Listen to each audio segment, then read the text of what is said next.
sea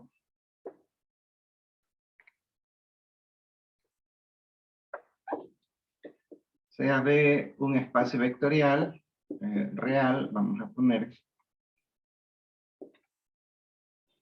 y sea H, digamos, este conjunto de aquí,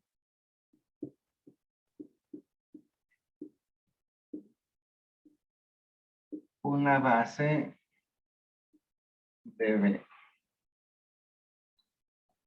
Entonces,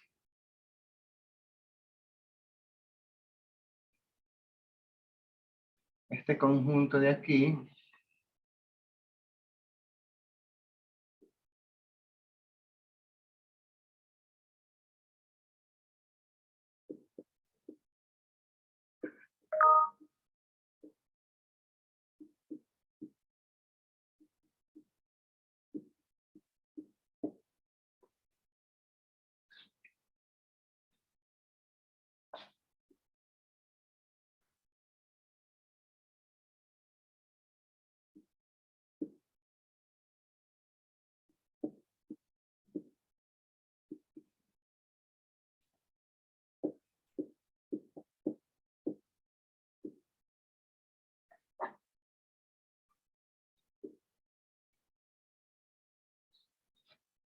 es linealmente independiente en B.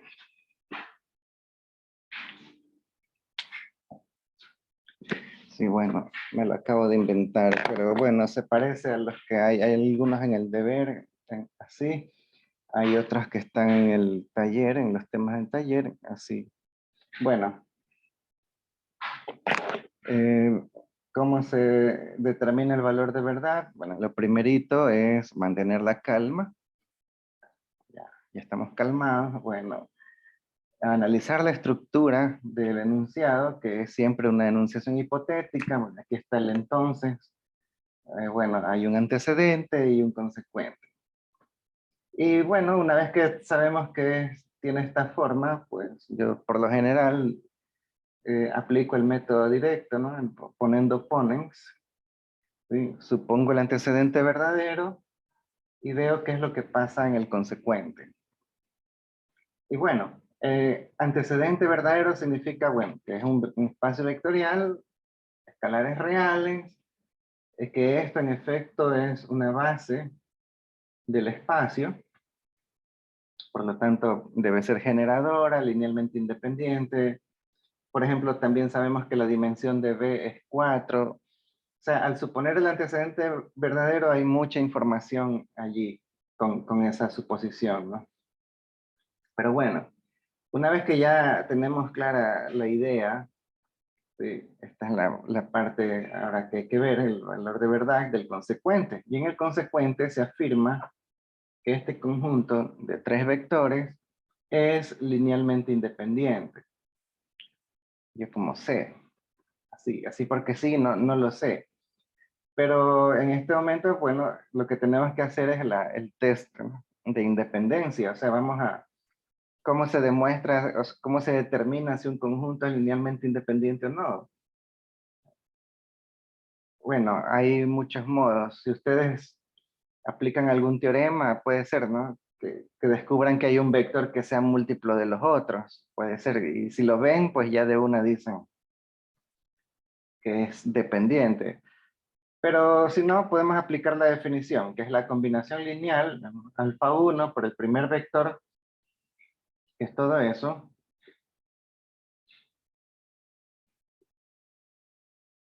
más alfa 2 por el segundo vector,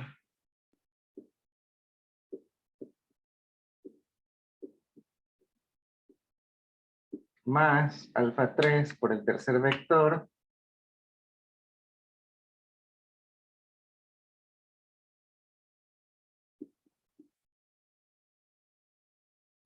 igual a neutro.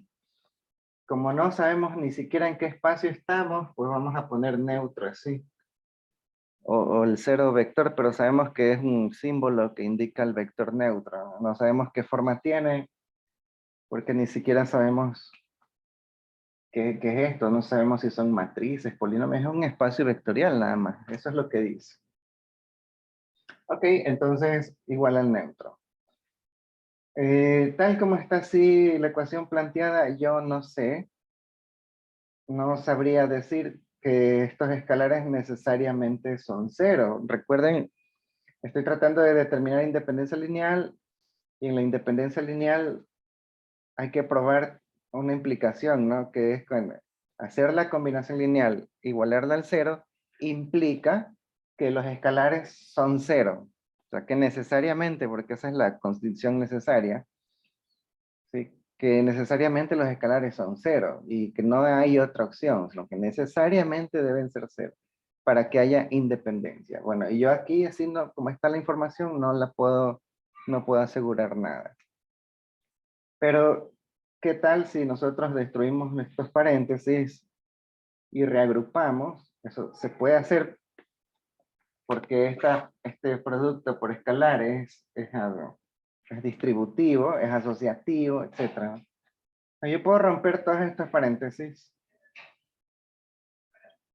y agrupar, por ejemplo, los que contengan B1 en un solo término. Sería, por ejemplo, alfa 1, B1, más alfa 2, B1, más alfa 3, B1. Ahí está una primera asociación. Otro grupo formado de B2 sería menos alfa 1, más alfa 2, más 3 alfa 3 por B2. Bueno, aquí ya lo factoricé, ¿no? Acá lo dejé así, pero aquí se puede factorizar el B1 como factor común, porque eso también es una propiedad de los espacios vectoriales, ¿no? La distribución del producto con respecto a la suma de vectores. Bueno, por aquí ya lo factoricé, ¿no? Ahora vamos con el B3. Ahí. Sería, por el B3, está multiplicándose alfa 1, más alfa 2, más alfa 3,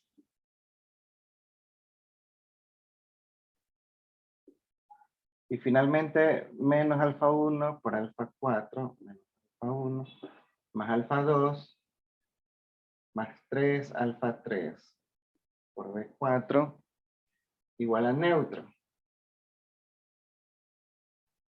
Ahora vamos a factorizar aquí, ¿no? Alfa 1 más alfa 2 más alfa 3. Todo eso por B1. Ya, entonces, es la misma expresión, solo que está reordenada. Sí, la misma expresión. Pero la ventaja de tenerla así es que acá son combinaciones lineales de este conjunto. Obviamente porque yo quiero información de este conjunto. Pero aquí yo he destruido los paréntesis y la he reordenado, pero es la misma expresión, solo que está reordenada como una combinación lineal de este conjunto, B1, B2, B3 y B4. Y yo para ese conjunto, yo sí tengo información, el conjunto de B1, B2, B3 y B4. Yo sí sé, porque eso está en el antecedente, que es una base del espacio vectorial. ¿Sí? Entonces aquí en mi argumento yo puedo decir, pero este conjunto, el que estoy combinando aquí, en el antecedente se dice que es una base, y esa es una base, y por lo tanto es linealmente independiente. Otra base es generadora y linealmente independiente. Y al ser linealmente independiente, entonces, esta combinación lineal que está igualada al neutro hace, como es independiente, que los escalares, pero aquí estos son los escalares, sean necesariamente ceros. ¿Sí ven? Entonces, ahí obtengo este sistema de ecuaciones. Alfa 1 más alfa 2 más alfa 3 debe ser cero, porque este es un conjunto independiente. Y me queda menos alfa 1 más alfa 2 más 3 alfa 3, es 0. Alfa 1 más alfa 2 más alfa 3 debe ser 0, menos alfa 1 más alfa 2 más 3 alfa 3. No, debe ser 0. Bueno, este sistema ya lo podemos más o menos ver que me va a quedar infinitas soluciones, ¿no? O sea, vamos a resolverlo, ¿no? Sería, bueno, aquí se puede ver, pero en otro ejercicio que no se vea tan fácilmente. A ver, esa sería la ecuación 1, 1, 1, aumentada a 0, menos 1, 1, 3, 1, 1, 1, menos 1, 1, 3. Y aquí yo debo descubrir, porque estoy al final del día tratando de ver si son independientes, debo encontrar si esos escalares son ceros con solución única o no. Los escalares en este sistema de ecuaciones son los alfas. Y bueno, ya creo que así nomás se demuestra que no, ¿no? Fila 3 menos fila 1, fila 4 menos fila 2, fila 2 más fila 1. Sí, ahí tenemos ya, a ver, sería 1, 1, 1, 0, 2, 4, 0, 0, 0 y 0, 0, 0.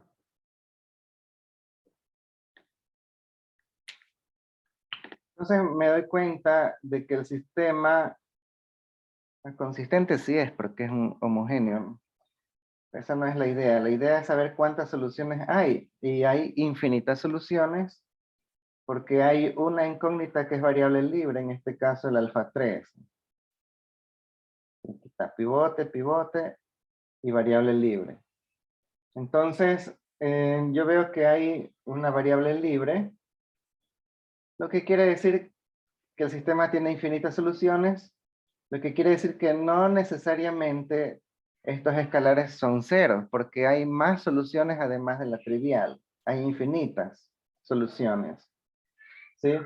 Además de la solución trivial. Entonces, los escalares no son necesariamente cero. Por estos escalares que estoy encontrando aquí que no son necesariamente ceros, son los mismos escalares de la combinación lineal original, que está acá. Por lo tanto, y porque yo no alteré la ecuación, yo solo la reordené, ¿sí? Por lo tanto, estos escalares no son cero como solución única, lo que quiere decir que estos vectores que están usando estos vectores de aquí, son linealmente dependientes, ¿sí? Por lo tanto, este conjunto es dependiente y el consecuente es falso. Encontramos que era falso el consecuente. Y en general todo este enunciado es falso. No sé si hay preguntas.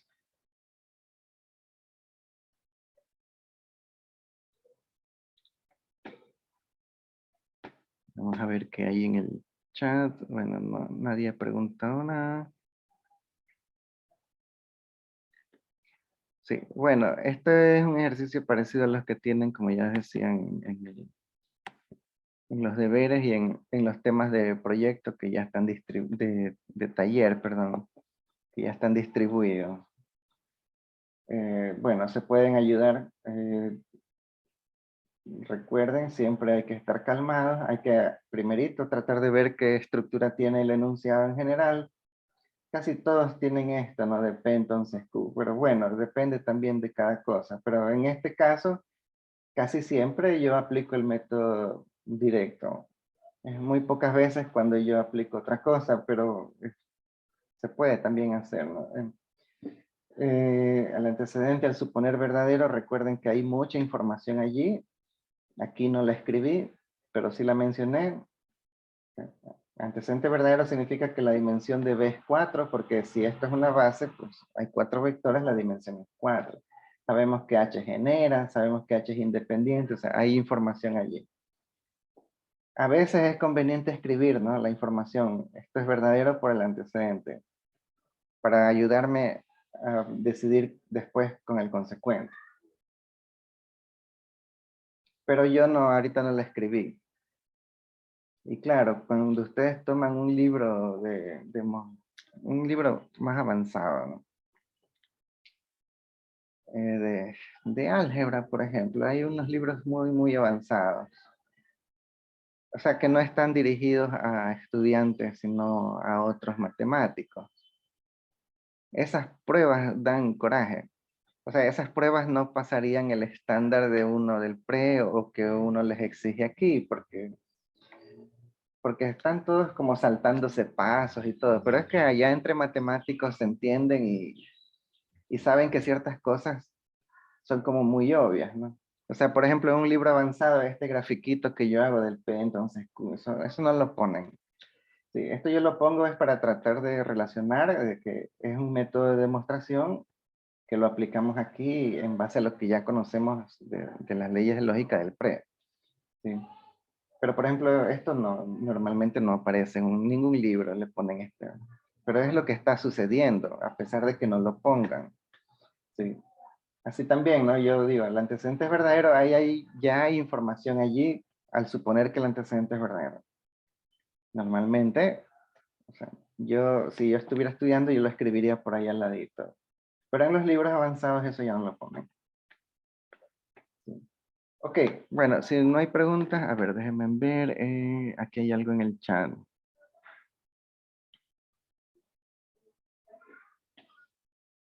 No sé si vamos a explicar algo de bases. Sí vamos a explicar algo de bases. Pero recuerden que esta clase es dedicada a teoremas, demostraciones, contraejemplos, argumentos, ¿no?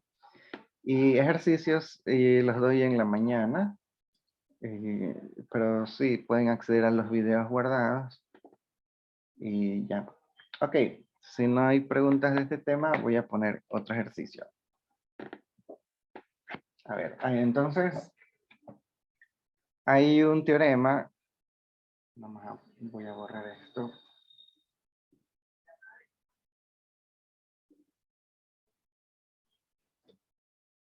Un teorema que hemos estado bastante utilizando, pero yo al menos no he escrito el teorema, pero va algo así. Sea B un espacio vectorial.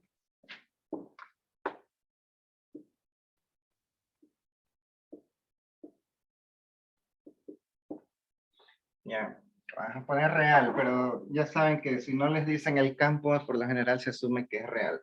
O sea, B un espacio vectorial real, sea, a ver, vamos a hacer H.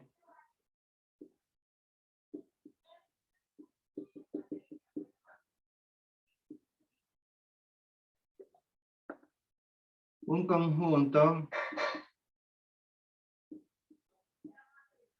generador de ese espacio. Ahora voy a poner CH un conjunto generador de ese espacio y X un vector que pertenece al generado por H. Entonces,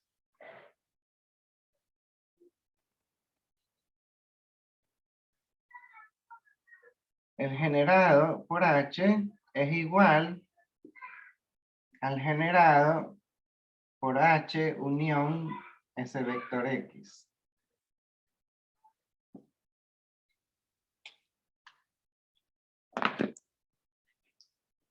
Bueno, esto es un poco lo que yo mencionaba en las clases anteriores, que si yo tengo un vector dependiente, bueno, aquí yo no sé si estos son independientes o no, yo lo que sé es que son generadores. Sí, pero este vector de acá seguramente, o sea, al ser elemento del gen de H, significa que X es una combinación lineal de los elementos de H. Entonces, al unirlo con H, como está sucediendo aquí, este conjunto de ley es dependiente. Y es dependiente, seguramente pueden haber más dependientes, pero seguramente este está ahí metido en la colada aumentando la dependencia, o probablemente este es el único culpable de la dependencia, ¿sí? Pero él está, al ser generado por H, si yo lo coloco aquí, tendría un conjunto que contiene a estos y también a uno que es combinación lineal de estos. Eso lo vuelve a este conjunto dependiente. ¿Sí?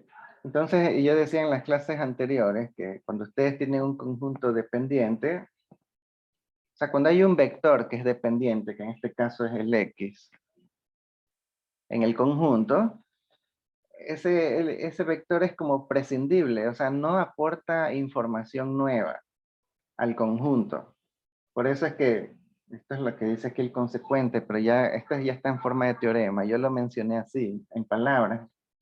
Sí, este vector no aporta nada nuevo al conjunto, o sea, ninguna información nueva, en el sentido de que aumentarlo al conjunto hace que sigamos generando lo mismo que generábamos sin él. Entonces, si yo lo quito, pues voy a seguir generando lo mismo. O sea, X es dependiente, X es un vector prescindible, o X es un vector redundante y no aporta nada nuevo. Yo decía, es como el compañero de grupo de trabajo, ¿no? Ese que nunca aporta al grupo. Cuando ustedes tienen proyectos así en las materias y arman grupos y en el grupo hay uno y a veces toca la mala suerte y hay uno que nunca se aparece, nunca responde los mensajes, nunca manda el trabajo que le toca. Ese es el vector dependiente. Porque es, primero, que su nota depende del trabajo de los demás. No aporta nada, no importa información al grupo. Da lo mismo que usted lo quite o lo saque, que es lo que está aquí, solo que aquí ya está más elegante el teorema, ¿no? Conjunto que genera un espacio o incluso un subespacio, no importa, pero esto genera un espacio vectorial. Yo tomo un elemento que pertenece al generado por esto, o sea, es una combinación lineal de ellos, entonces es dependiente, yo al unirlo aquí es dependiente. Bueno, esta unión genera exactamente lo mismo que esto, ¿eh? X no ha contribuido en nada nuevo, ¿sí? Simplemente aumenta el tamaño. Ahora yo, bueno, ¿cómo pruebo que esto es cierto? Mantenemos la calma. Segundo, analizamos la estructura del enunciado. Aquí está el entonces. Así que siempre se trata de un P entonces Q. Yo por lo general siempre hago método directo. El antecedente lo supongo verdadero y averiguo qué pasa en el consecuente. ¿Sí? Bueno, antecedente verdadero significa que de verdad esto es generador y que AX es una combinación lineal de ese conjunto. Ahora, ¿yo cómo pruebo esto? La igualdad entre dos conjuntos. Es una igualdad de conjuntos. Ahí tenemos que recordar lo que se decía en el pre. Dos conjuntos. Esto es un doble problema, ¿no? En la clase anterior vimos cómo se probaba este tipo de enunciados, cuando A es un subconjunto de B. Pero ¿qué pasa cuando A es igual a B? Esta igualdad, esta relación de conjuntos es equivalente a esto de aquí. A es un subconjunto de B y B es un subconjunto de A. Si ambas se cumplen, entonces uno dice que son iguales los conjuntos. Entonces, esto es de acuerdo a lo que vimos en el prepolitécnico, ¿no? Entonces, aquí probar que esto, porque esta no es una igualdad de variables, ¿sí? Estos son conjuntos, ¿sí? Entonces, la igualdad de conjuntos se demuestra así.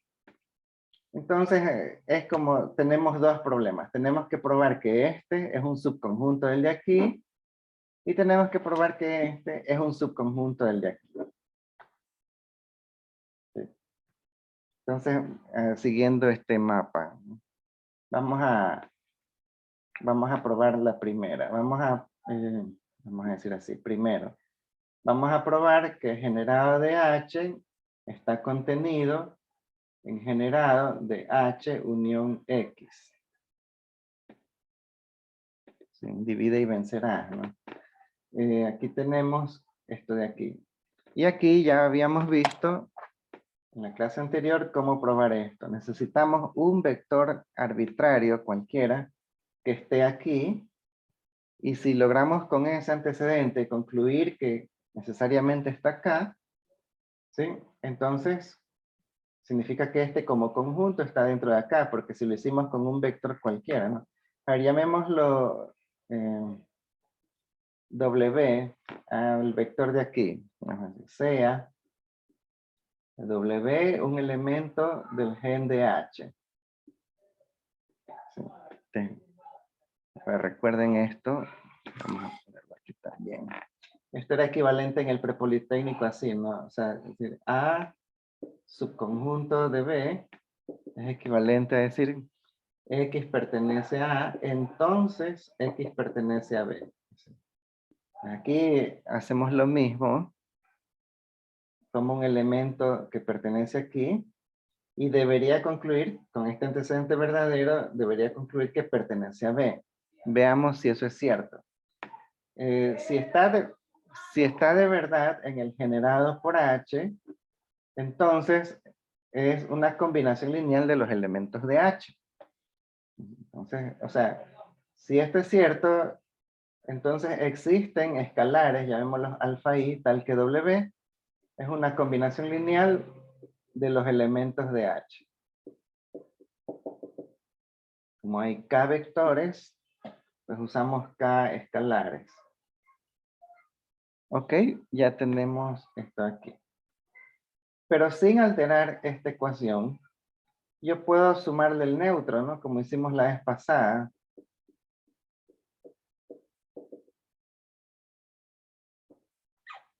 Más neutro, eso no altera la ecuación. Pero este neutro no lo vamos a escribir así, lo vamos a escribir de esta modo. Vamos a escribir como 0 por el vector X. Pero ahora significa que hemos escrito este mismo vector como una combinación lineal. Sí, entonces aquí yo digo, W es combinación lineal de este conjunto, B1, B2, hasta B sub K, y también X, porque existen escalares, es el 0, pero existe un escalar que yo lo puedo reemplazar aquí y genero a W como una combinación lineal de todos estos vectores. ¿Sí? Estos alfas existen porque este estaba en el generado por H. Y el de acá existe porque es el 0. Es como que obvio que existe, con el 0 se cumple. Entonces W es combinación lineal de este conjunto y eso significa que W pertenece al generado de este conjunto. ¿Sí? Que es H unión X. ¿No?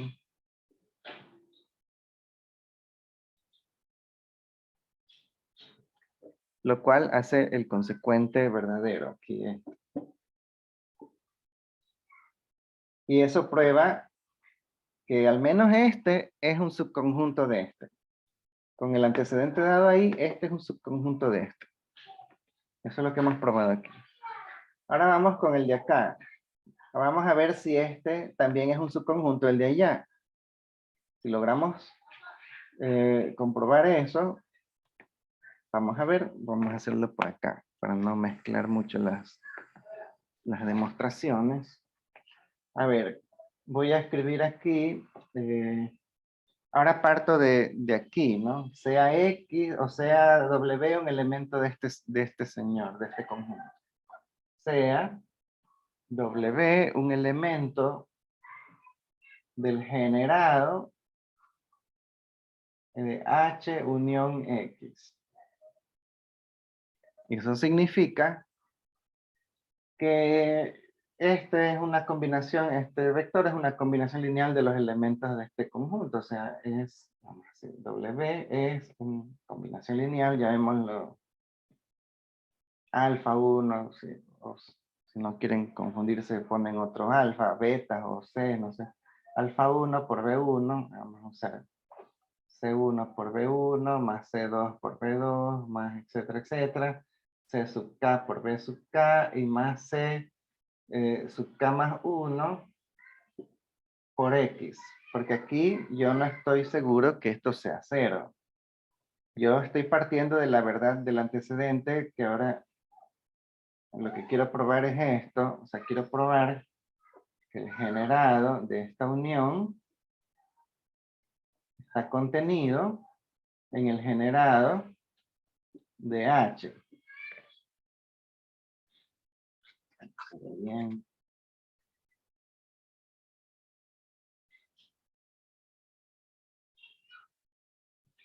Ahí se ve mejor. Ya. Quiero probar que esto ahora está dentro de esto. Entonces yo tomo un elemento de aquí, un arbitrario cualquiera, y debería concluir que está acá. Vamos a ver si es cierto. Tomo un elemento de aquí, significa que es generado por esto, significa que existen escalares, vamos a llamarlo así, tales que W se escribe como una combinación lineal de los elementos de este conjunto. Aquí está. ¿Sí? A diferencia de allá que nosotros intuitivamente pusimos el 0 y ya sabíamos quién era este, aquí no sabemos quién es, solo sabemos que este vector es combinación lineal de este conjunto. Hasta ahí sabemos. ¿Ya?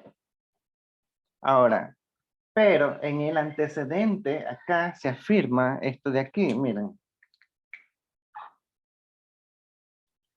O sea, en el antecedente del teorema se afirma que X pertenece al generado por H. Entonces yo sé que este X de aquí es una combinación lineal de los elementos de H. ¿Sí? Entonces mi argumento va así, ¿no? Pero X pertenece al gen de H. Eso quiere decir que existen escalares, llamémoslos betas, unas escalares beta sub i, tales que X es combinación lineal de los vectores de H, B1 por B1, beta 1 por B1, más beta 2 por B2, más etcétera, etcétera, beta sub K por B sub K. Eso se afirma aquí. Y está en el antecedente, está antes de esto. Entonces es verdad, ¿sí? Y ok, es una combinación lineal de los elementos de H. H tiene solo K vectores. Entonces esta expresión, ahora yo la voy a reemplazar aquí. Si es cierto esto, entonces lo puedo reemplazar aquí. A ver. Chuta, espérense un ratito.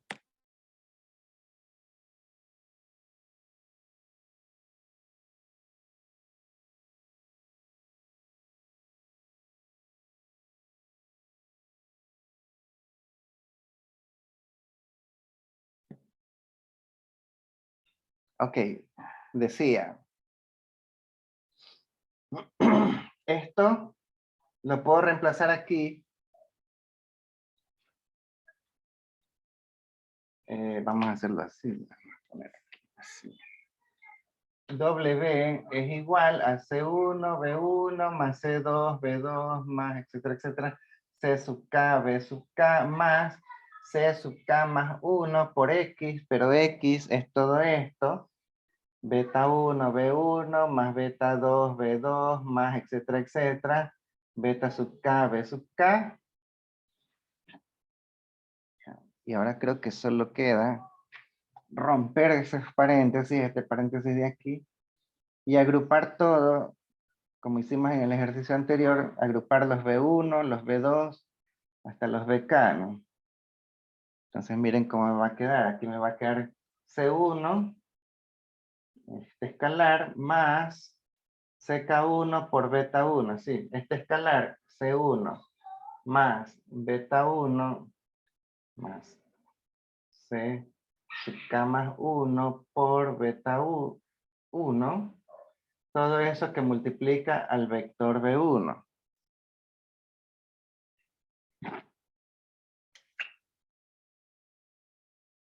Más el escalar C2 que multiplica B2, por acá es CK más 1 por beta 2. ¿Sí ven?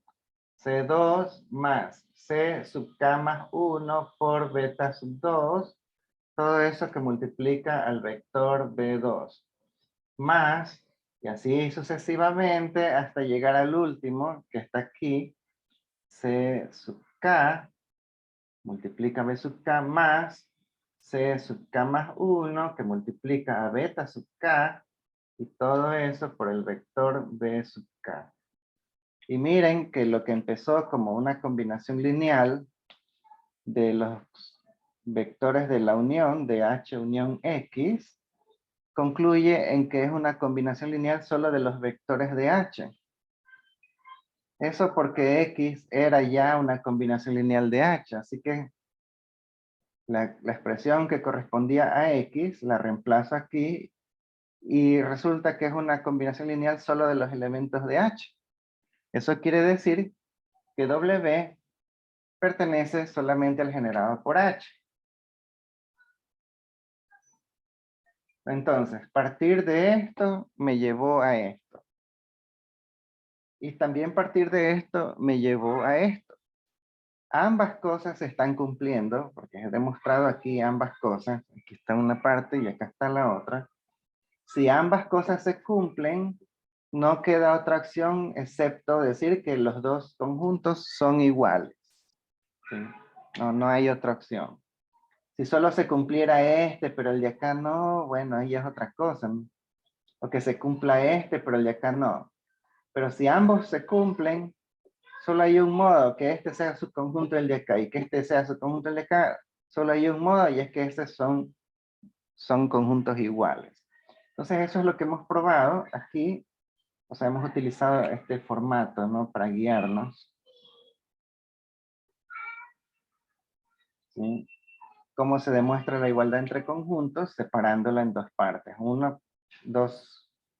Son dos demostraciones de subconjuntos. Una subconjunto del otro, el otro subconjunto del primero. Hicimos la una parte y acá hicimos la otra. Entonces las dos son ciertas.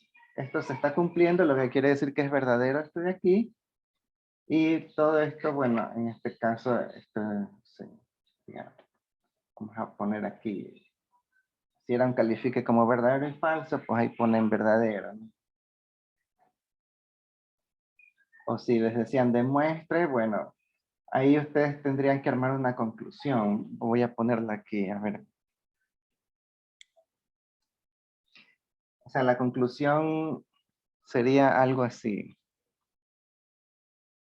La conclusión final, ya. Entonces, generado de H está dentro del generado de H unión X y el generado de H unión X está dentro del generado por H. En consecuencia, de la conclusión final, el generado por H es igual al generado de la unión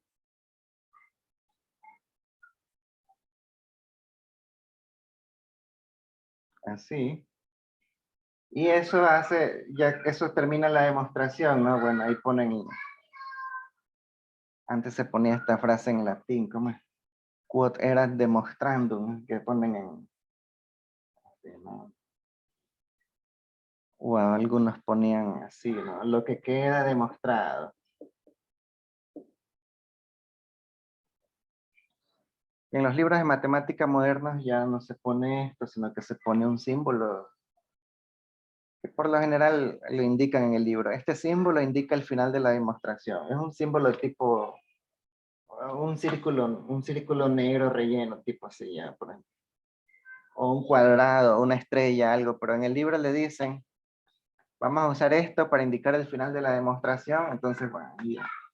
Se supone cuando uno está demostrando algo que uno sí sabe que es verdadero y debería uno argumentar, entonces ya no tiene sentido poner aquí, miren que es verdadero. O sea, si le están diciendo demuestre, ojo con eso, ¿eh? En el examen hay enunciados que les dicen demuestre esto de aquí. Entonces cuando ya les dicen demuestre, en cierto modo le están diciendo que es verdadero. Porque no le están diciendo determine si es verdadero o falso, no. Están diciendo de una vez ya demuestre. Entonces cuando es así, ustedes saben que es verdadero. Y lo que quieren evaluar es sus procesos de argumento para llegar a esa conclusión. Entonces ahí casi nunca ponen así verdadero, porque no preguntaron eso. Ahí ponen, bueno, y ahí concluye la demostración, ¿no? Lo que queda demostrado o el símbolo que indica al final de la demostración. Eh, bueno, ese símbolo cambia. Yo ahorita puse un círculo. He visto libros que ponen una estrellita para indicar que ahí termina la demostración. Ok, eso con el demuestre algo es así. Si aquí fuera, en cambio, eh, califique como verdadero o falso, entonces no sabemos el valor de verdad. Ahí sí, la conclusión final debería ser verdadero o falso, una de las dos. ¿Sí? Me avisan si tienen alguna pregunta. Enfocar un poco mejor. Ya se me acaba la pizarra por ahí. Me avisan si hay preguntas. Si no, pues pasamos a otro tema todavía.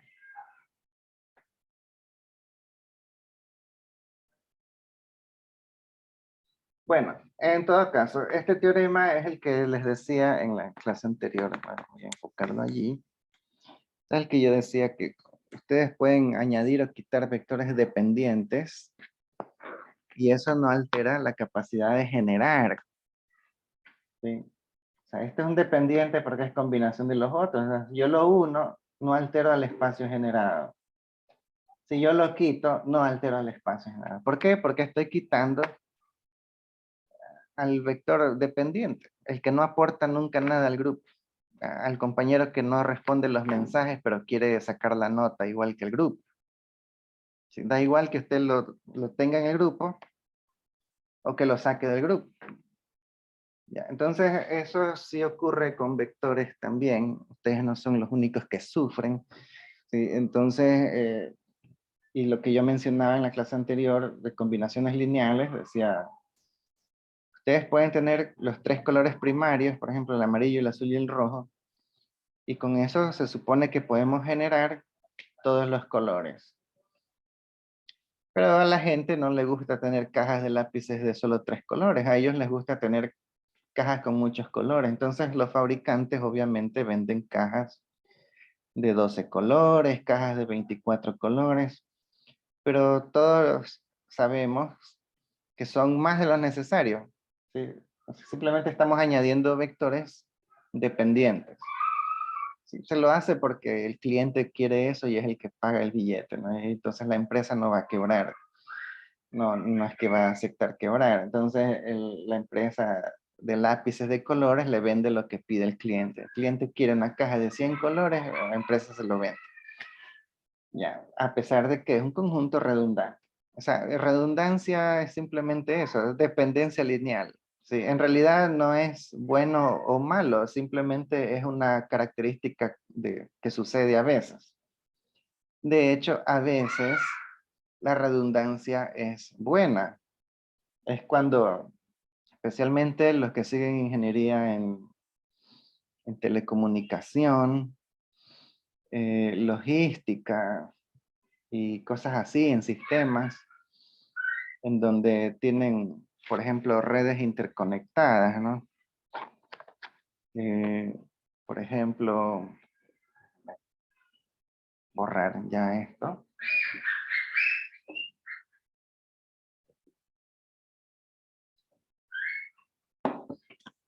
Por ejemplo, en las redes de telecomunicaciones celulares o redes de comunicaciones de computadoras, ahí tenemos las computadoras y están todas enlazadas así, digamos, con cables, ¿no?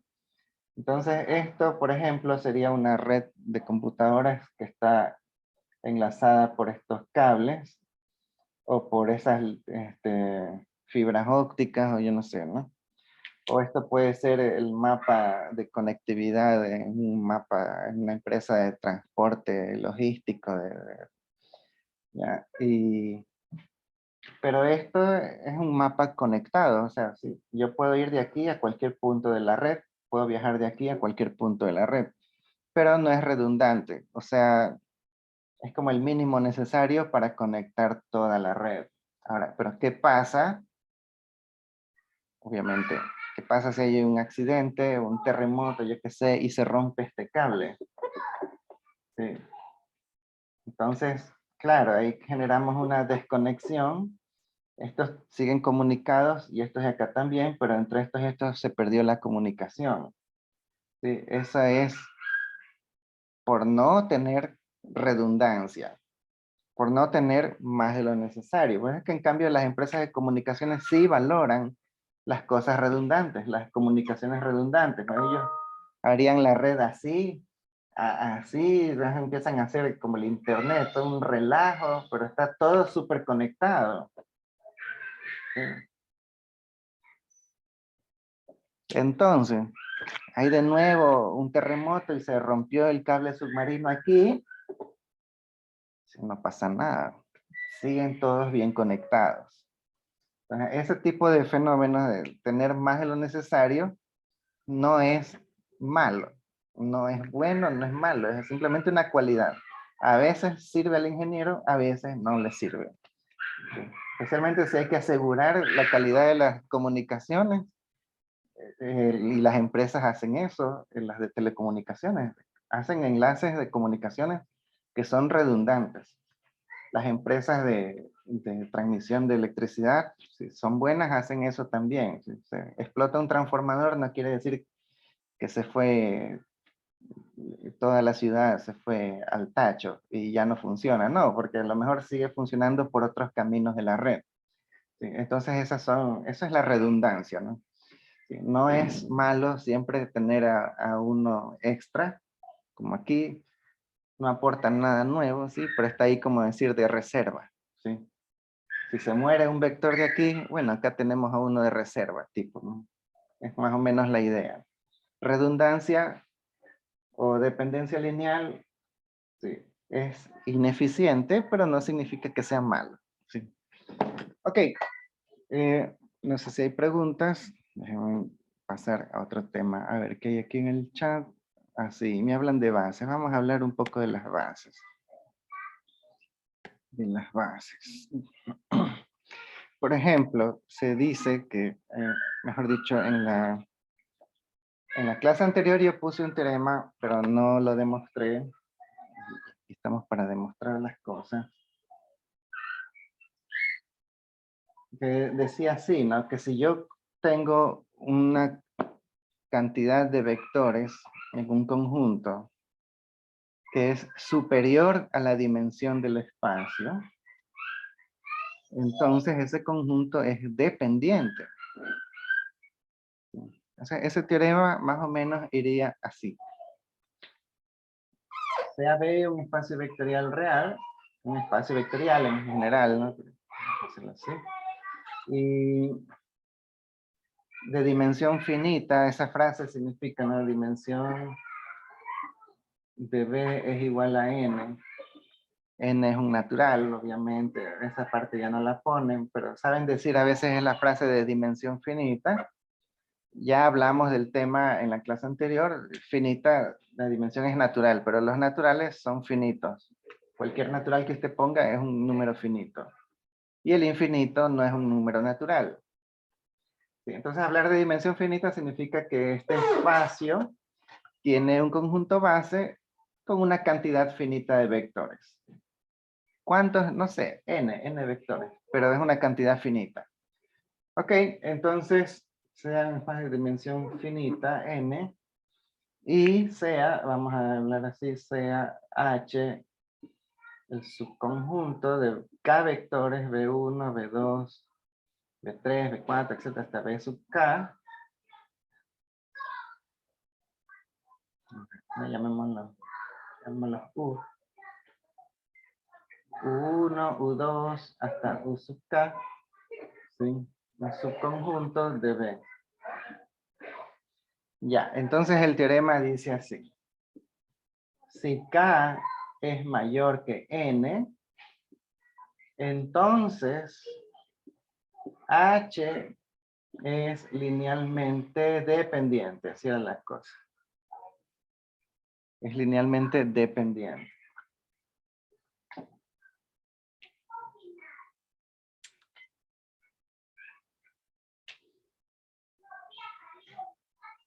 También habíamos visto que lo contrario no era cierto, ¿no? O sea, si esto es menor o igual, acá no sabemos. Pero que esto sea mayor que la dimensión, sí garantiza, aquí dice la entonces, garantiza que H será dependiente. Ahora, ¿cómo probamos este enunciado? Aquí hay un preámbulo.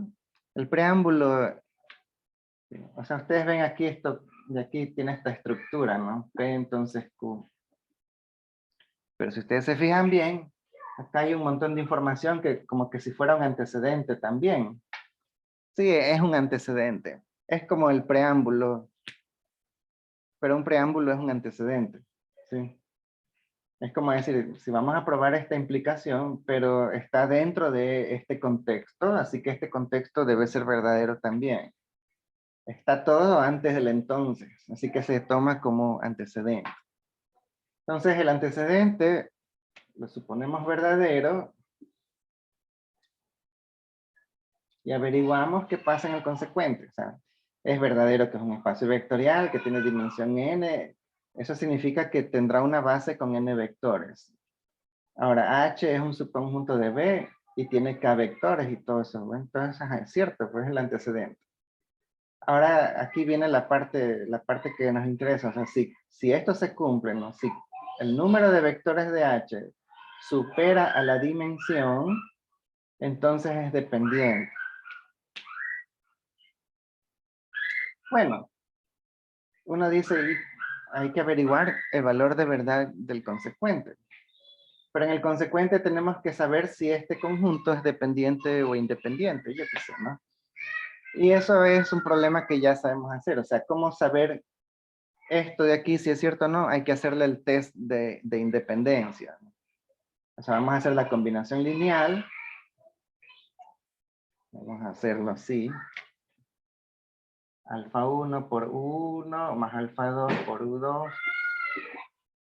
más alfa K por U sub K igualado a neutro. Vamos a llamarlo así, neutro, para no confundir con esa N. Ya. A partir de esto, recuerden la definición de independencia o dependencia. Yo debería llegar a que todos los escalares son cero con solución única si de verdad es independiente. Pero si hay más soluciones aparte de la solución única, entonces los vectores serían dependientes. Ok, esto se va a descontrolar ahorita, así que me avisan. Estoy recién diciendo lo que vamos a hacer. Sí. Pero, o sea, como que aquí, o sea, estamos bloqueados, no hay más que hacer. ¿Y cómo saco los alfa? Bueno, que hay que usar la información del antecedente. Y aquí es donde va a venir un relajo. En el antecedente no me dicen quién es la base, pero me dicen que hay una dimensión n. Lo que quiere decir que existe una base con n vectores. Voy a poner por aquí, información del antecedente, vamos a ponerla aquí. Y que no la hemos escrito, pero en este caso nos va a ser útil escribirla. A ver, sería, si la dimensión de B es n, entonces existe una base, un conjunto base,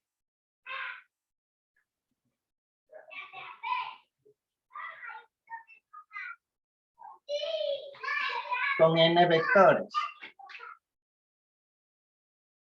Existe, no sé quién será, pero existe, porque la dimensión es n y eso está en el antecedente. Entonces sea esto el conjunto base, B1, B2, B3, B4, etcétera, hasta Bn.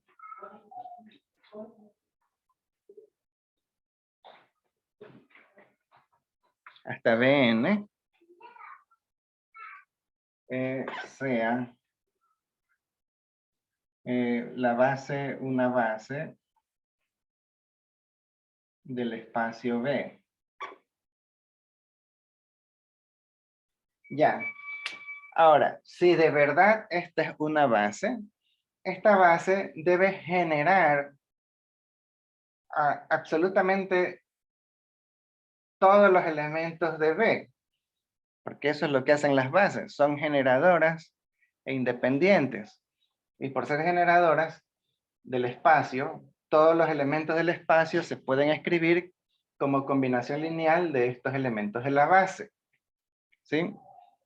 Pero en particular me interesa estos vectores del espacio, porque estos están en H, pero H está dentro de ese espacio. Y esta es una base del espacio.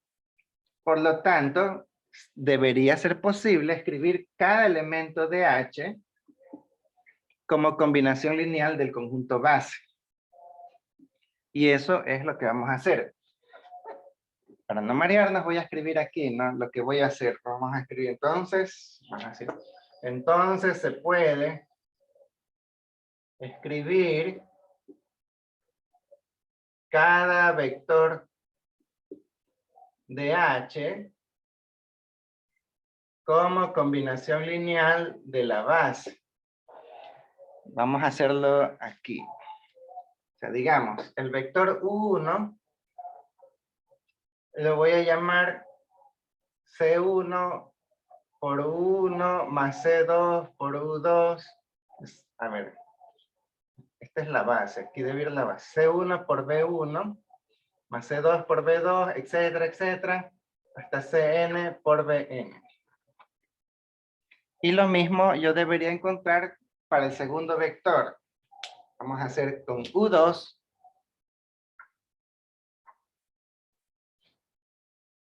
Y aquí viene el relajo. O sea, aquí esta es la parte que es mejor leerla en el libro. Este es un teorema clásico. O sea, para no marearnos, este va a ser el coeficiente del vector 2, índice 1, que multiplica el vector B1.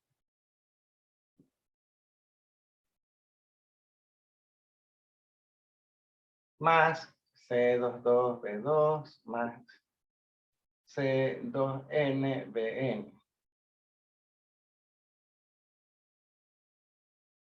O N1. Bueno, esta parte aquí siempre me confunde incluso a mí. O sea, hay una estrategia, no es gran cosa, simplemente debemos,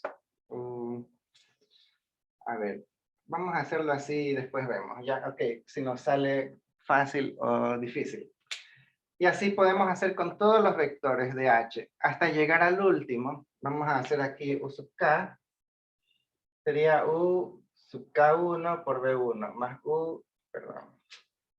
C sub K1 por B1, más C sub K2 por B2, etcétera, hasta C sub Kn por Bn. Sí, o sea, entonces este de acá debería ser C11, C12, C1n. ¿Ya? Y esta es la parte que podemos hacer porque B es una base y por lo tanto genera cualquier vector, incluidos los vectores de H, y esto es lo que estamos haciendo así. Pero ¿qué es lo que quiero lograr con todo esto? Lo que quiero lograr ahora es, por la información que tengo, porque yo sé que este vector este conjunto es una base, pero este conjunto de acá no lo sé. O sea, aquí se dice que es dependiente, ¿no? Pero yo no lo sé. ¿Y por qué no lo sé? Porque no tengo información de los U1, U2 hasta UK.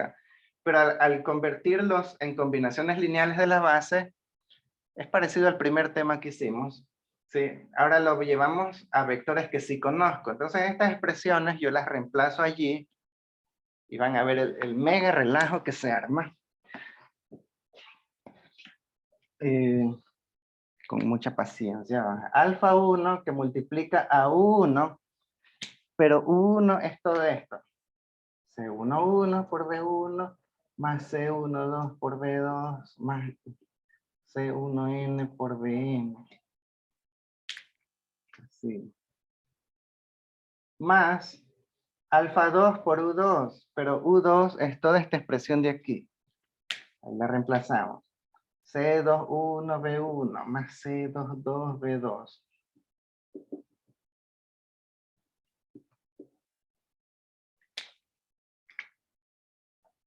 Más, y así hacemos con todos, hasta llegar al de aquí.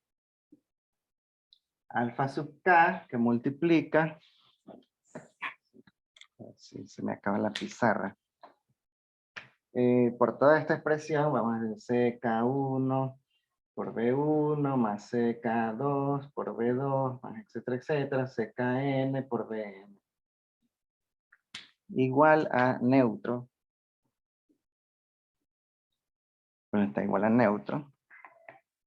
Y de nuevo, lo que vamos a hacer es romper los paréntesis y reagrupar B1. Luego reagrupamos B2. Y así sucesivamente hasta todo, ¿no? Entonces me va a quedar algo así. Alfa 1 por C11 más alfa 2 por C21, agrupando en B1, ¿no? Alfa 2 por C21, más, etcétera, etcétera, hasta alfa sub K por CK1. Todo eso por B1.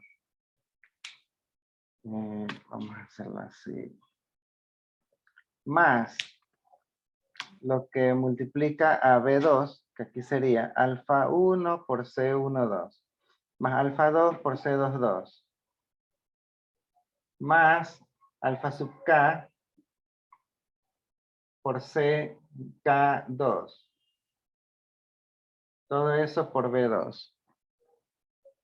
Más, y así sucesivamente, ¿sí? Hasta llegar a los que multiplican a BN, que será alfa 1 por C1N, más alfa 2 por C2N, más, etcétera, etcétera, alfa K por CKN, todo eso por BN igual a neutro.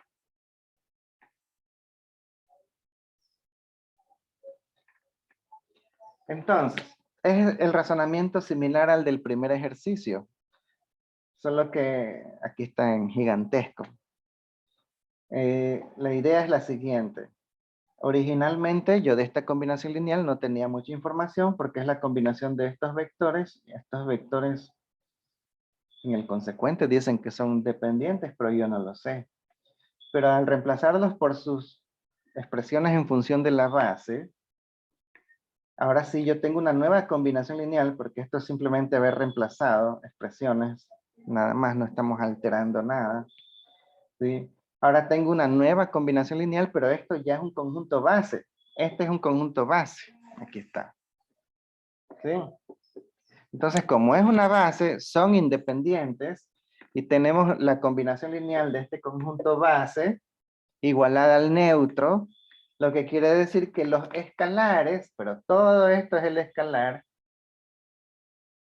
los escalares son ceros. Entonces, como los escalares son ceros, porque este es un conjunto base y es LI, obtengo yo estas expresiones. Vamos a ponerlas aquí. Alfa 1 por C11 más alfa 2 por C21 más etcétera, alfa K por CK1 igual a 0. Segunda expresión, alfa 1 por C12, sí, más alfa 2 por C22, alfa K por CK2 igual a 0. Y así sucesivamente hasta llegar al último, que es alfa 1, C1N, más alfa 2, C2N, más, etcétera, etcétera, alfa K, CKN, igual a 0. Este es un sistema de ecuaciones lineales. Pero aquí ya están igualadas al escalar 0. ¿Sí? Porque estos son escalares. Y esto, si no se dice qué campo de escalares, se dice que son los escalares reales. Así que este es el número 0. Ya no es este cero vector misterioso que no sé qué espacio será, pero hasta aquí este es un cero vector misterioso. Acá en cambio estos son los escalares 0. ¿Sí? Pero la pregunta sigue. ¿Tendrá este sistema solución única o infinitas soluciones?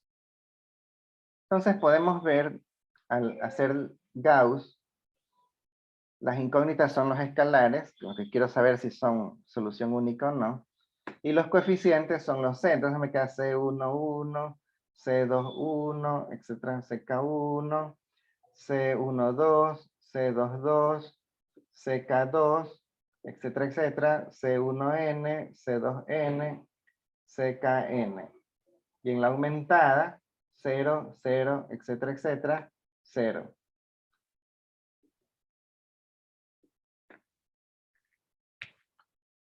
Las incógnitas son los alfa, escalares, alfa 1, alfa 2, alfa K.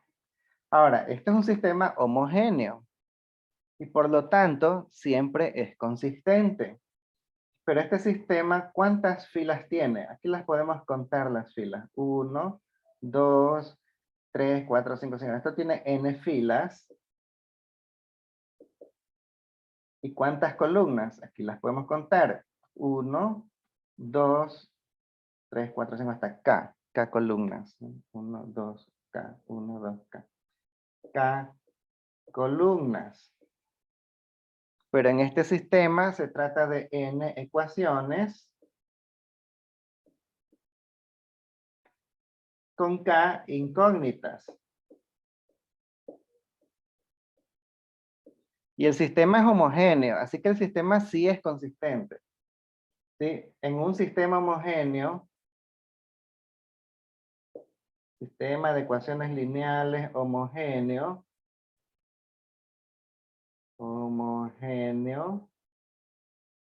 se cumple que si hay más incógnitas que ecuaciones, el sistema tiene infinitas soluciones, porque consistente sí es.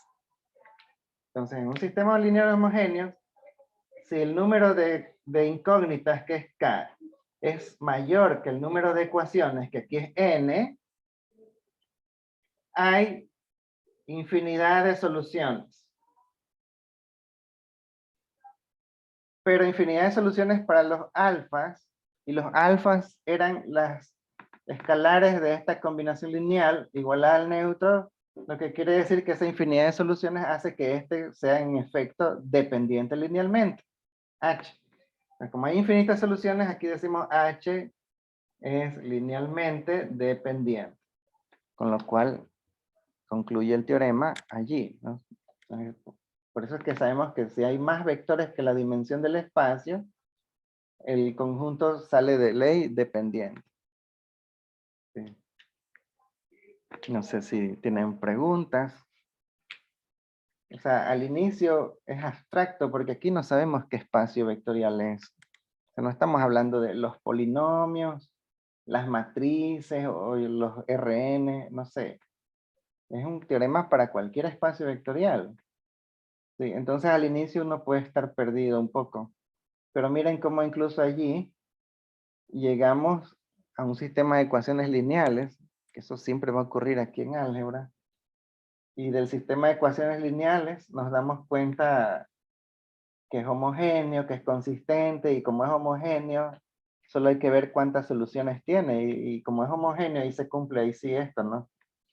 Que si hay más incógnitas que ecuaciones, pues el sistema homogéneo tiene infinitas soluciones. Pero por otra parte, si hubieran menos incógnitas que ecuaciones, no se sabe, ¿sí?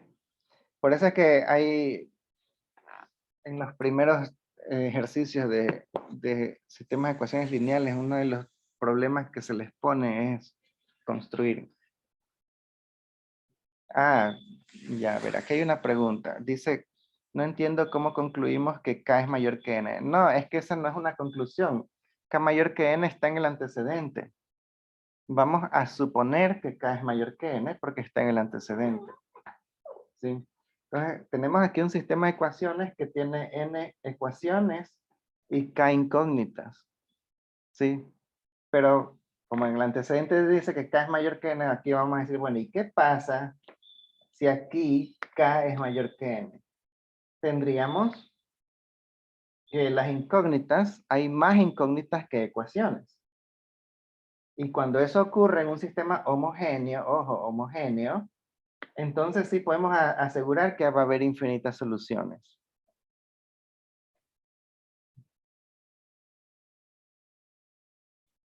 Sí, no sé si eso aclara la pregunta. ¿Sí? K mayor que n es una condición en el antecedente. ¿Sí? Sí, no es que vamos a probar que K es mayor que n, sino averiguar qué pasa cuando K es mayor que n. ¿Sí? ¿Qué pasa con el consecuente cuando K es mayor que n? ¿Sí? Pero aquí mismo uno puede hacer la hipótesis contraria, ¿no? ¿Qué pasa si K fuera menor o igual que n? Es una hipótesis, o sea, en el antecedente. Bueno, vamos acá y decimos, si K fuera menor que n, o sea, si hubieran menos incógnitas que ecuaciones, no podemos asegurar nada. O sea, no podemos asegurar que hay infinitas soluciones o solución única. ¿Sí? Eso es en un sistema homogéneo. Entonces yo quería hacer una pausa para indicarles el por qué se les da los ejercicios que se les da al inicio en el semestre, ¿no? Uno de los ejercicios, o sea, bueno, depende del paralelo, ¿no? Pero uno de los ejercicios que yo sé poner es que construya un sistema de ecuaciones con tantas incógnitas, tantas ecuaciones y que tenga solución única, cosas así.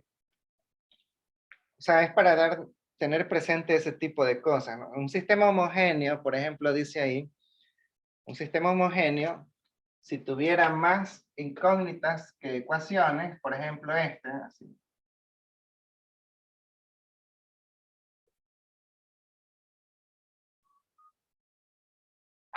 Ahí hay más incógnitas, ¿dónde está? Ahí arriba, aquí. Aquí hay más incógnitas que ecuaciones. Hay 4 incógnitas y solo 2 ecuaciones. Pero es homogéneo. Así que solución sí tiene, pero tiene infinitas soluciones. ¿Qué es lo que está ocurriendo allí?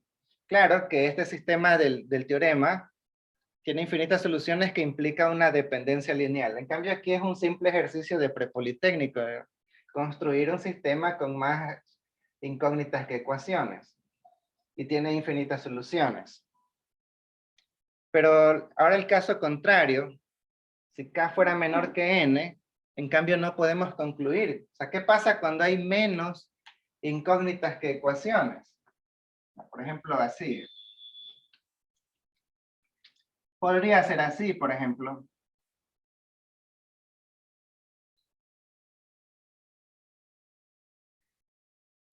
O sea, yo podría llegar a una solución de este tipo. Cuando ya resuelvo con Gauss, llego a una solución así. Hay menos incógnitas, solo hay 3 incógnitas, pero habían 5 ecuaciones. Pero miren que hay solución única. Sin embargo, no está garantizado que haya solución única.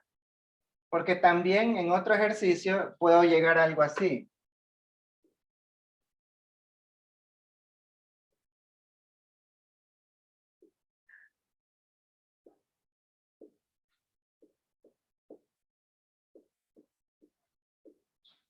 Aquí también hay menos incógnitas que ecuaciones, pero aquí me quedan infinitas soluciones.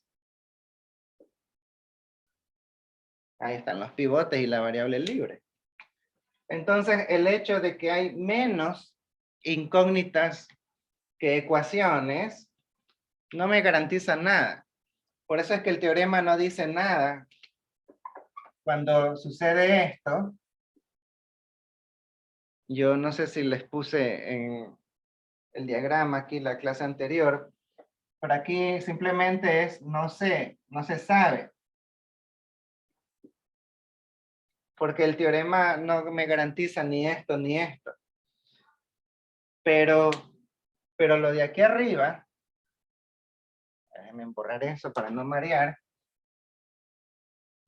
Pero esto de aquí, en cambio, esto sí me garantiza infinitas soluciones en un sistema homogéneo que haya más incógnitas que ecuaciones, sí me garantiza infinitas soluciones.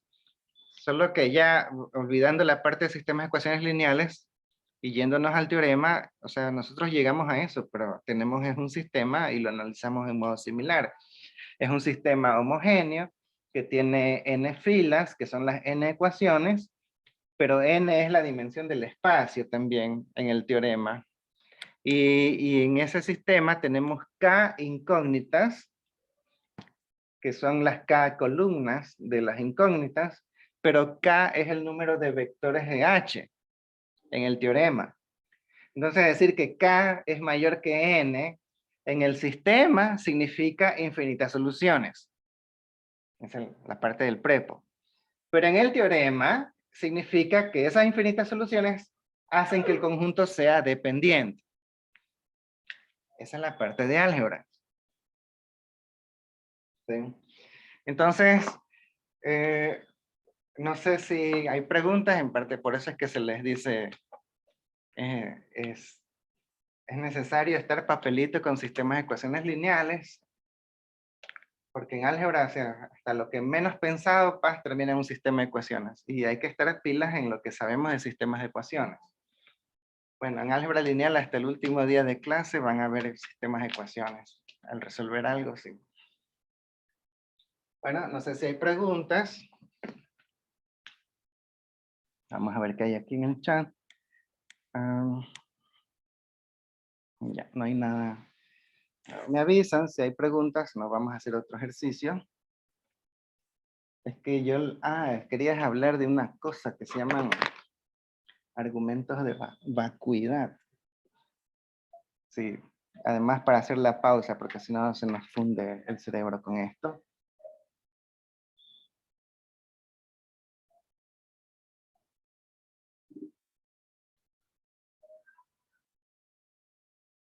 O sea, ¿para qué? Yo una vez hablé con un matemático puro y él me dijo lo siguiente. Me dijo que el conjunto vacío es linealmente independiente. Y yo me quedo, ¿cómo va a ser linealmente independiente si está vacío? Entonces, vamos al minuto cultural, que igual tiene que ver con álgebra, ¿no? Y la lógica. Ese tipo de argumentos que tienen que ver con el referencial vacío. Sí, normalmente el referencial nunca está vacío, pero hay esos casos extremos en el que el referencial está vacío. Entonces hay unos argumentos que se llaman argumentos de vacuidad, ¿no? Argumentos de vacuidad. Cuando ustedes ven los predicados y ustedes tienen esta expresión así, ¿no? Para todo x del referencial,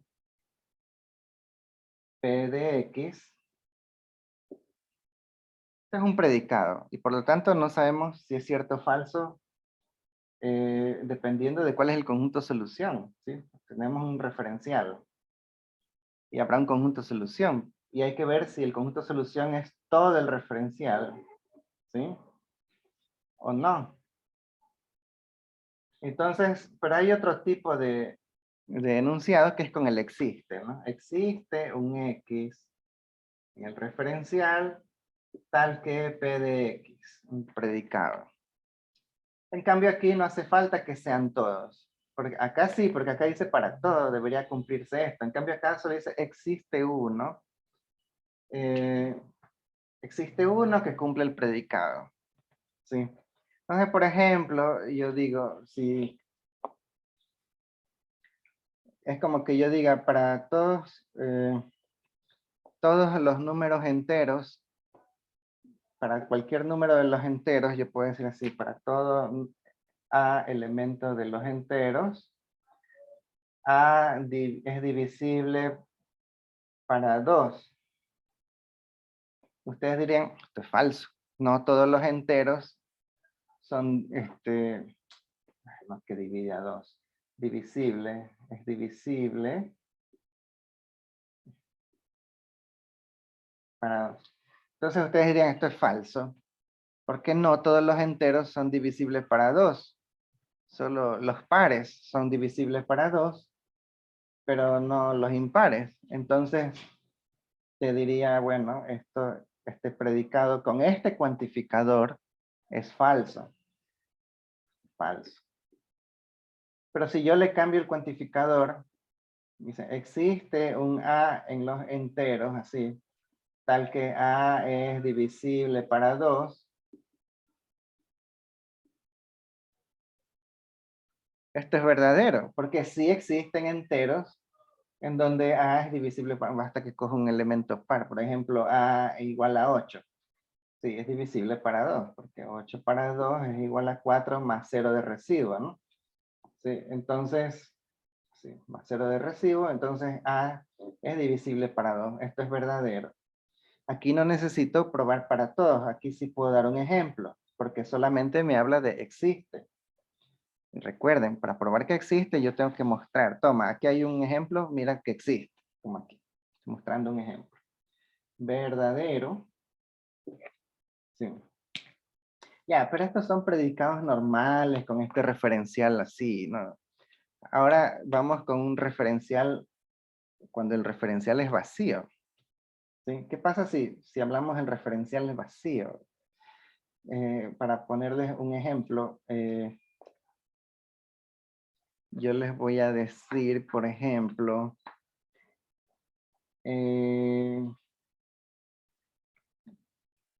existen elefantes entre la fauna nativa de la luna. Es como, te va a decir como que existen elefantes en la luna. ¿Y qué fauna nativa? En la luna no hay animales, no hay atmósfera, no hay agua, no hay vida, no hay nada. ¿Sí? Entonces estoy proponiendo un referencial vacío. Sí, estoy proponiendo un referencial vacío. En este caso, el conjunto de animales que viven en la luna es un conjunto vacío, porque realmente no hay ningún animal allí. Entonces, miren cómo cambia el valor de verdad según el existió para todos. Yo puedo decir, existe un elefante en medio de todos esos animales que están habitando la luna. Eso sería falso, ¿sí? Entonces voy a poner aquí el argumento de vacuidad. Aquí abajo vamos a poner. Así.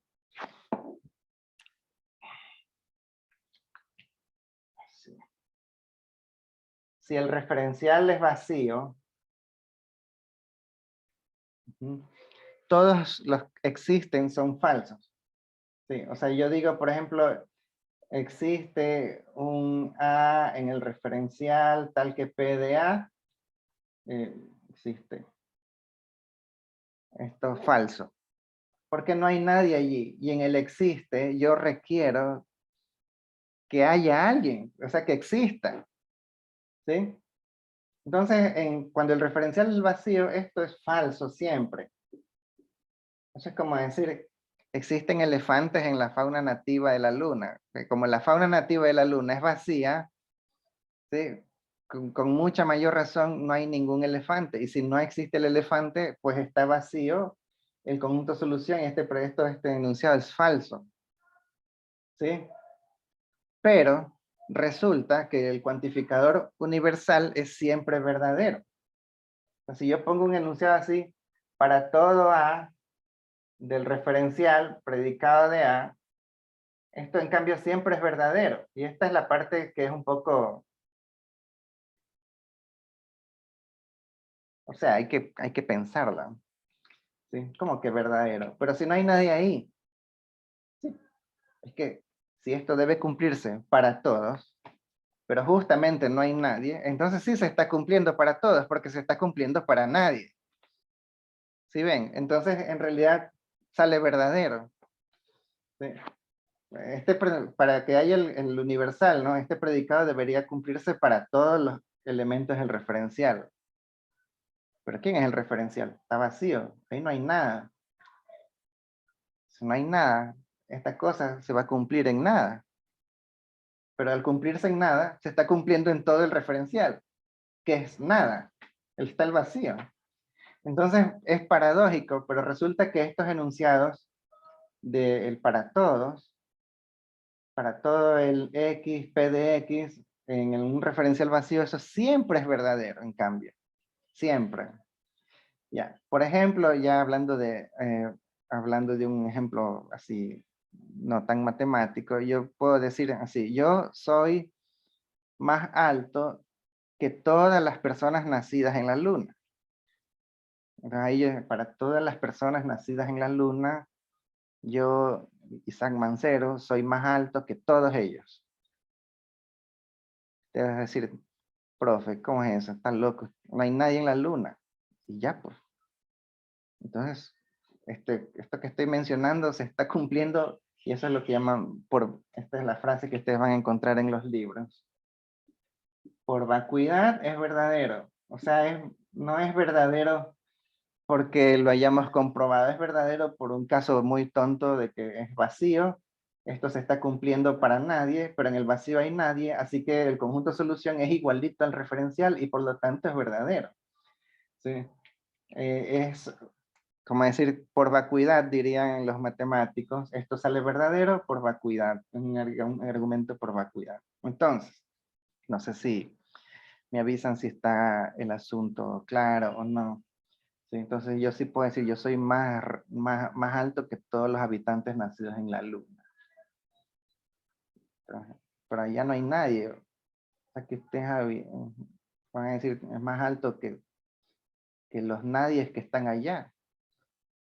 Claro, sí, como no hay nadie, eso se me va a cumplir para nadie del referencial, que son la gente que está allá.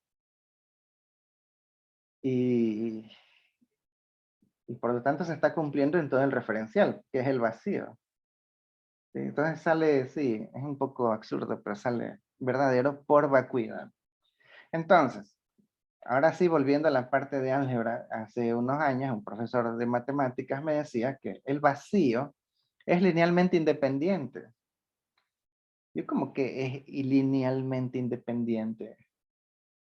Sí, está vacío. Y me dijo por vacuidad.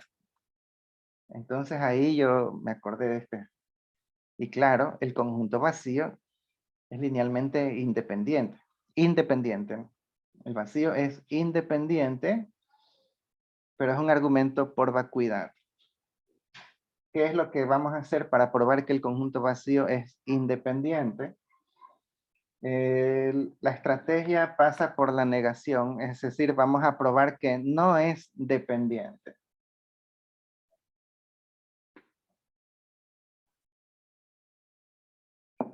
Sí, esto vamos a probar. El vacío, el conjunto vacío, es LI.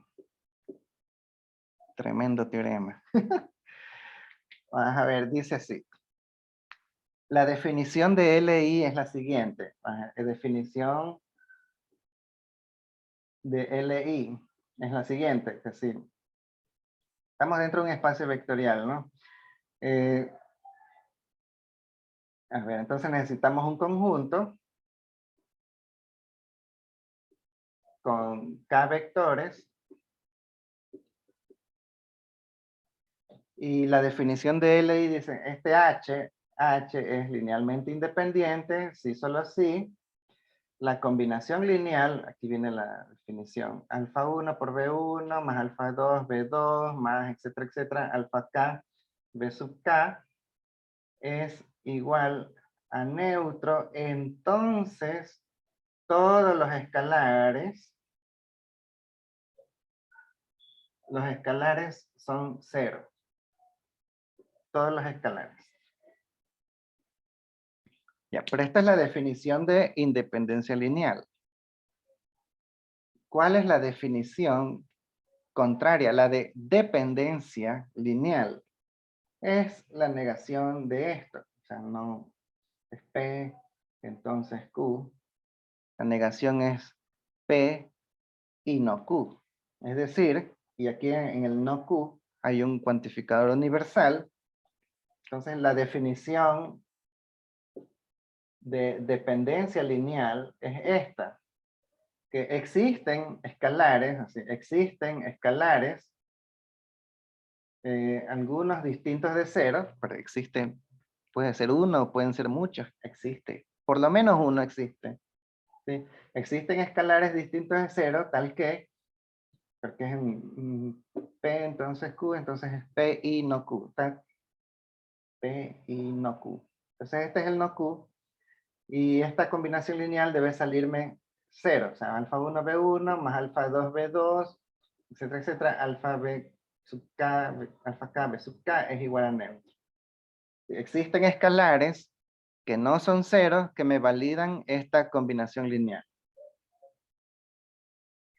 Ya. Y esta es la parte en donde nos damos cuenta que el vacío no cumple con esto. ¿Sí? O sea, es más fácil de verlo aquí que aquí. ¿Sí? Porque ahí recordamos, en los argumentos de vacuidad, los predicados que llevan existen son todos falsos en el vacío. ¿Sí? Entonces, cuando decimos si H es el vacío, es el conjunto vacío, entonces no existen vectores dentro de H, y si no existen vectores es imposible armar esta combinación lineal. Lo que quiere decir que no existen escalares de ningún tipo, ni cero ni distintos de cero, pero en particular nos interesa que no existe esto, ¿sí? No existen estos escalares que me conviertan esta combinación lineal en cero. No existe porque el referencial está vacío. O sea, por vacuidad,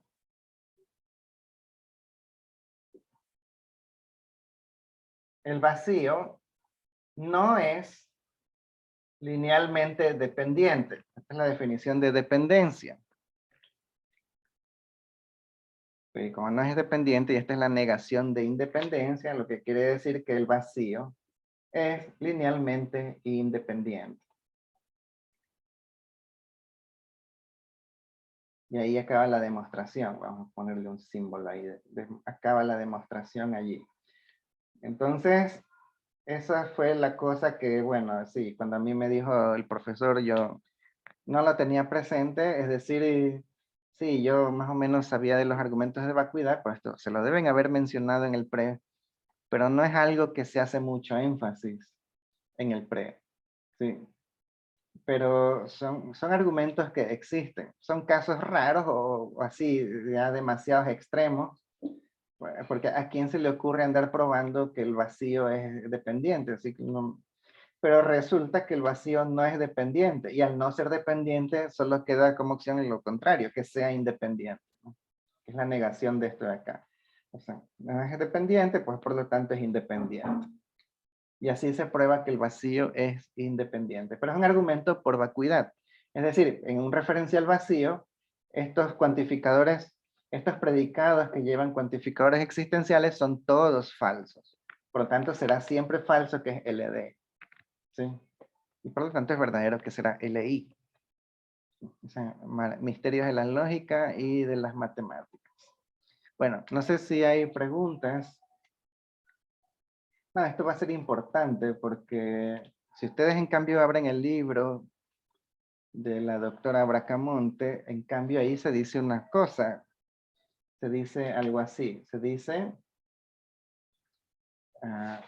esto, no sé si para los que hayan leído o tal vez lo leyeron en otra parte, se dice esto: por definición,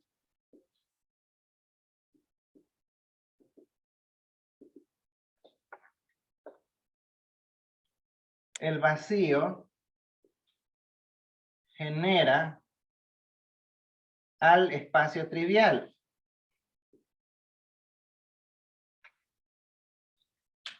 Y usted dirá, esta parte ya es más chocante, porque usted dirá, ¿cómo va a generar? O sea, ahí sí ya requerimos como, o sea, ¿cómo podemos probar eso? Pero es que esa es la parte en que es chocante, es que esta parte no es un teorema, esto vamos a hacer, por definición diremos esto. Sí. Según el libro. Entonces resulta que si por definición genera, pero además hemos probado ahí un teorema de que es independiente, resulta que el vacío es una base del espacio trivial.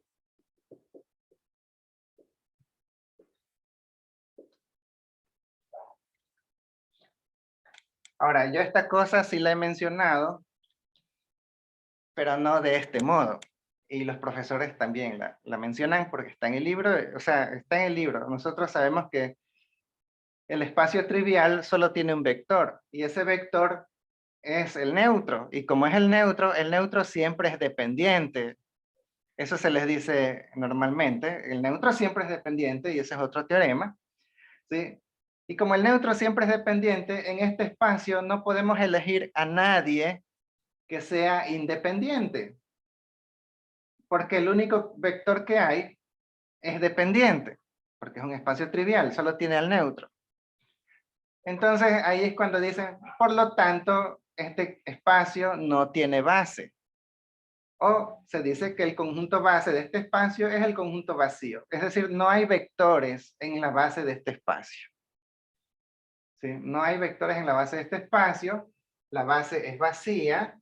Y la dimensión del espacio trivial es el número de vectores que hay en el conjunto base, que es 0. Es 0. Entonces, recuerden, el espacio, si solo es el trivial, solo tiene al neutro. Si solo tiene al neutro, la base es el conjunto vacío. Y el conjunto vacío tiene 0 vectores adentro, por lo tanto la dimensión del espacio trivial es el neutro, es el 0, el escalar 0. ¿Sí? Entonces, claro, esta parte de aquí es como fácil de entender porque se deduce. Ustedes dicen, claro, obvio que si solo está el neutro aquí, no tengo a nadie independiente ahí. Por lo tanto, no puedo encontrar una base. Esa parte es la obvia. Entonces decimos que el vacío, la base de este espacio es vacía. Esa es la parte obvia. Y la parte que no es tan obvia es la que me dijo el matemático esa vez. Me dijo, claro, el vacío es la base del espacio trivial, lo que quiere decir que el vacío es generador y es linealmente independiente. Y ahí es cuando yo dije, no, a ver. Ahí es que yo me quedo como loco. O sea, ¿cómo que genera? ¿Y cómo que es independiente si está vacío? Pero bueno, esos son argumentos así, de independencia lineal es un argumento de vacuidad, ¿sí? Y al menos que ustedes vayan a estar en clases avanzadas de matemáticas, esta parte de acá, que también se puede argumentar, sí, pero lo decimos es, por definición, esto va a generar al espacio trivial. Entonces genera, es independiente, el vacío es una base del espacio trivial, pero no tiene a nadie adentro. Por lo tanto, la dimensión del espacio trivial es.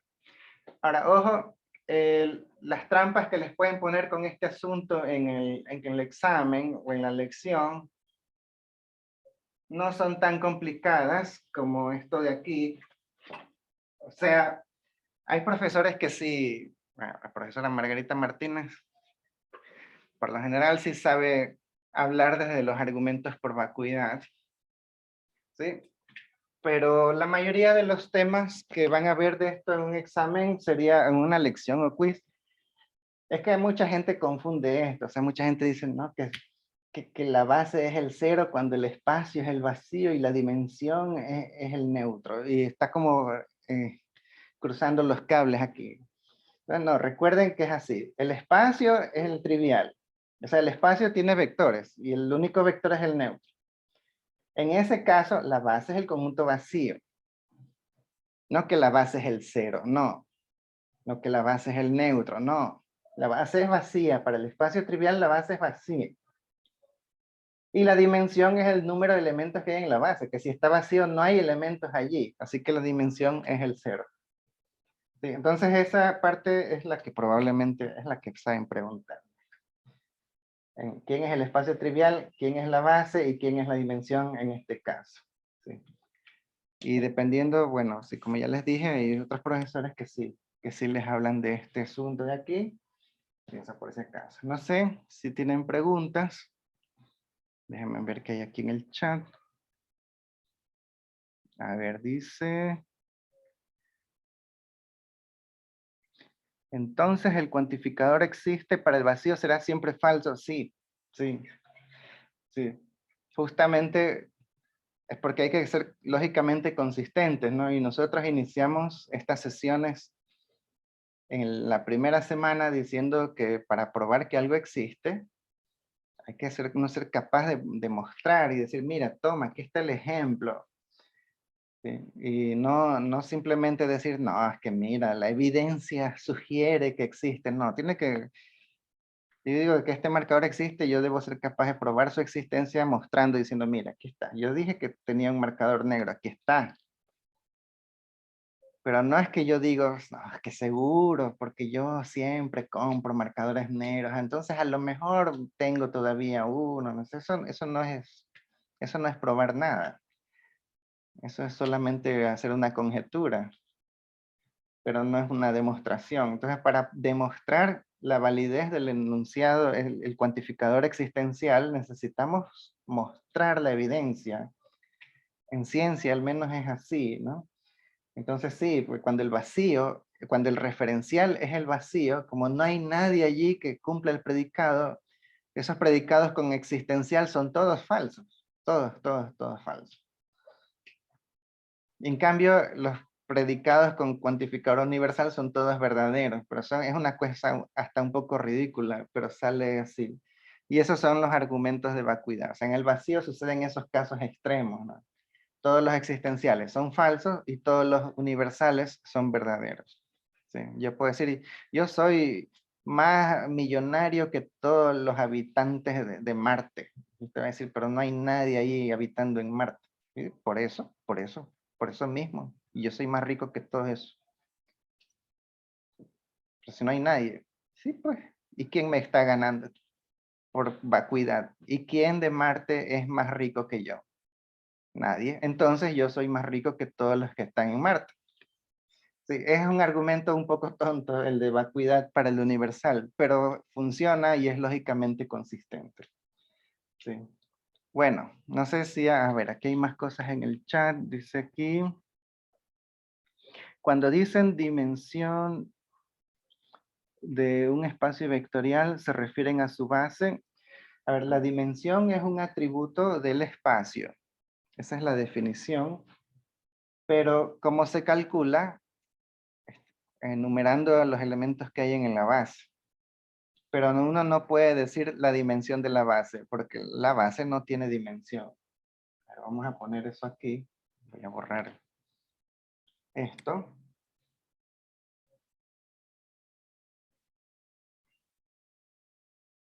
Dice así. Ya. B es un espacio vectorial. Digamos que B sea, ¿no? B una base del espacio. Entonces, la dimensión del espacio, por definición, que saben poner así, ¿no? Es igual por definición a la cardinalidad del conjunto B. Entonces uno lo que puede decir es la cardinalidad de la base es la dimensión del espacio, pero la dimensión es un atributo del espacio vectorial. ¿Sí? La dimensión del espacio es la cardinalidad de la base, porque así está, esta es una definición, vamos a ponerla por si acaso, así, definición es así.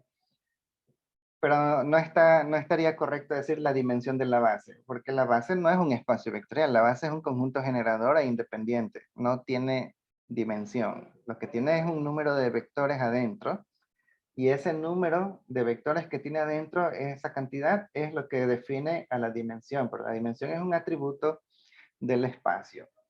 ¿Sí? No sé si quedó claro. Bueno, y la mayoría de las veces, o sea, si yo veo ese tipo de confusión, y creo que todos los profesores, si se dan cuenta que usted está cruzándose los cables y en realidad sí sabe lo que quiere decir, pero está diciéndolo mal.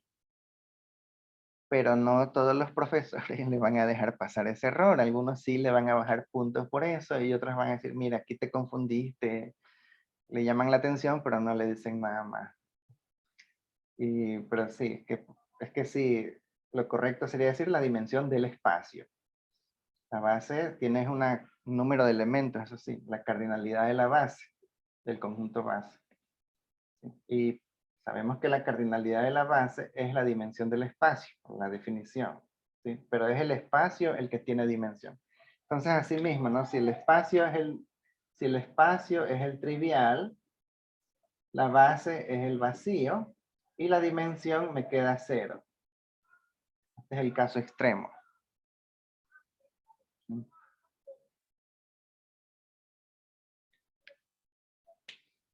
Entonces, para ustedes tienen como el vacío está en todas partes, ¿no? O sea, el vacío es un subconjunto de todos los conjuntos. Ustedes tienen un espacio vectorial. Aquí pueden tener un subespacio. En general, la dimensión del subespacio es menor o igual que esta de aquí. ¿Sí? La dimensión de H es menor o igual que la dimensión de B. H puede ser tan grande como el espacio que lo contiene. En ese caso se cumpliría el igual, pero apenas es un poquito más pequeño ya es menor. Y puede ser tan pequeño como el espacio trivial. Así que la dimensión de H en el extremo mínimo es mayor o igual que 0, pero menor o igual que la dimensión de B. Esa es la relación que existe entre el subespacio y el espacio vectorial. Bueno, no sé si hay preguntas. Yo por mi lado, a ver, aquí hay más en el chat, déjenme ver. No, sí está bien. Ya, si no hay más preguntas, por mi lado el programa acaba aquí por hoy y nos veríamos en la siguiente clase.